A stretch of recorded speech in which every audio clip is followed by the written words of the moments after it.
यमकेश्वर महादेव मंदिर उत्तराखंड में पौड़ी गढ़वाल के यमकेश्वर ब्लॉक में स्थित है। इस मंदिर का अपना एक पौराणिक महत्व है।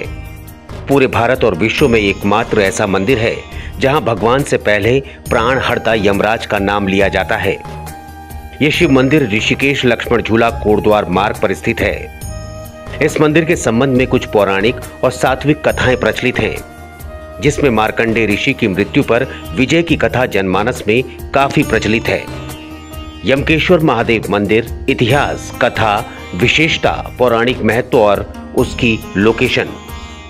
यमकेश्वर महादेव मंदिर के निकट का टीला, जो कि पीपल के पत्ते के स्वरूप भी एक प्राकृतिक शिवलिंग के समान है। इसके चारों ओर जल बहता है। कुछ जनमानस इसे यमदीप के नाम से जानते हैं। ब्रह्मा जी के पुत्र कृतु ऋषि तथा कर्दम ऋषि की पुत्री के घर मृगशृंग नामक पुत्र का जन्म हुआ। मृगशृंग ऋषि का सुवृता नामक स्त्री से विवाह हुआ। मृगशृंग और सुवृता के घर एक पुत्र ने जन्म लिया, जिसका नाम मृकंडू रखा गया। मृकंडू ऋषि समस्त गुणों से परिपूर्ण थे। पिता की आज्ञा अनुसार मृकंडू ने मृदगल मुनि की पुत्री मरुद्वती से विवाह किया। विवाह के कई साल बीत जाने के बाद जब मृकंडू ऋषि और मरुदती के घर कोई संतान पैदा नहीं हुई, तो उन्होंने काशी जाकर भगवान शिव शंकर की आराधना की। उन दोनों की तपस्या से प्रसन्न होकर भगवान ने उन्हें संतान का वरदान दिया। कुछ समय पश्चात मरुदती एक तेजस्वी पुत्र को जन्म देती है, जिसका नाम मार्कंडे रखा गया। मृकंडू के तेजस्वी पुत्र मार्कंडे के 16वें वर्ष के प्रारंभ होने पर मुनि का हृदय शोक से भर उठा। संपूर्ण इंद्रियों में व्याकुलता छा गई। वो विलाप करने लगे। पिता को अत्यंत दुखी और करुण विलाप करते देख मार्कंडे ऋषि ने उनसे शोक का कारण पूछा। ऋषि ने अपने दुखी मन का कारण बताया और कहा कि पुत्र, भगवान शिव ने तुम्हें केवल 16 वर्ष की आयु प्रदान की। उसकी समाप्ति का समय आ गया है, अतः जिसके कारण मेरे तन मन में शोक की लहर दौड़ रही है। मार्कंडे ऋषि ने पिता की बात सुनने के बाद कहा कि आप चिंता न करें, मैं मृत्यु को टालने के लिए भगवान शंकर की आराधना करूंगा और अमरत्व प्रदान करूंगा।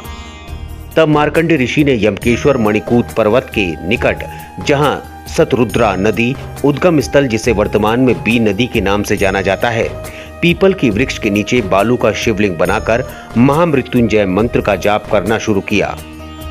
मार्कंडे ऋषि की मृत्यु तिथि आने पर यमराज यानी काल वहां पर आए और बलपूर्वक मुनि के प्राण हरने लगे। महर्षि ने यम से कुछ समय मांगा, क्योंकि वो शिव आराधना में लीन थे, और जब तक उनकी आराधना पूरी नहीं हो जाती तब तक उन्होंने काल को प्रतीक्षा करने को कहा। मार्कंडे ऋषि शिवलिंग से लिपट गए। उसी समय शिव उस लिंग से प्रकट हो गए और हुंकार भरकर प्रचंड गर्जना करते हुए तुरंत ही यमराज के वक्ष स्थल पर लात मारी। मृत्युदेव उनके चरण प्रहार से भयभीत होकर दूर जा पड़े। यम के रार यानी झगड़ा होने के कारण ही इस स्थान का नाम यमरार पड़ा, जो कालांतर में यमराड़ी नाम से प्रसिद्ध हुआ। बाद में यमराज ने वर्तमान यमकेश्वर नामक स्थान में आकर भगवान रुद्र की आराधना आरंभ की। तब जाकर भगवान भोलेनाथ यमकेश्वर नाम के स्थान में आकर प्रसन्न हुए और यमराज से बोले कि जहां मेरा मृत्युंजय जप होता है, उस स्थान पर तुम्हें नहीं जाना। अंत में यमराज की स्तुति से खुश होकर शिव ने कहा कि जिस स्थान पर तुम खड़े हो, उस स्थान पर मेरी स्वयंभू लिंग रूपी मूर्ति उत्पन्न हुई है, उसका तुम पूजन करो। ये मूर्ति तुम्हारे ही नाम से प्रसिद्ध होगी। इस शिवलिंग का जो पूजन करेगा, वो बड़ी से बड़ी अपमृत्यु एवं अकाल मृत्यु को टाल देगा। मार्कंडे की तपस्थली एवं यमराज द्वारा स्थापित शिव का मंदिर वर्तमान यमकेश्वर में स्थित है, जो आज यमकेश्वर महादेव मंदिर के नाम से जाना जाता है।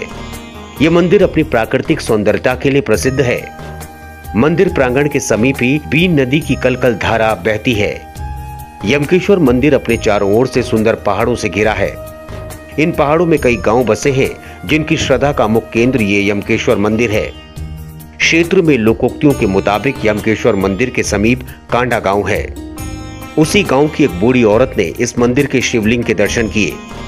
उस समय मंदिर क्षेत्र के आसपास काफी झाड़ियां थी। महिला द्वारा कंदमूल खोजने के लिए जैसे ही कुदाली जमीन पर मारी गई, तो कुदाली टकराकर एक पत्थर से लगी और वहां से दूध निकलने लगा। भगवान यमकेश्वर ने दर्शन दिए और वर मांगने को कहा। वो बूढ़ी औरत घबरा गई और वरदान में कंदमूल और धन धान्य से भरपूर वर मांगा। घर जाकर जब कंदमूल और धन धान्य से भरा घर देखा तो पूरे गांव को इस विषय में सूचना दी और तब मंदिर का निर्माण किया गया और तब से यह स्थान लोगों की आस्था का केंद्र बना हुआ है।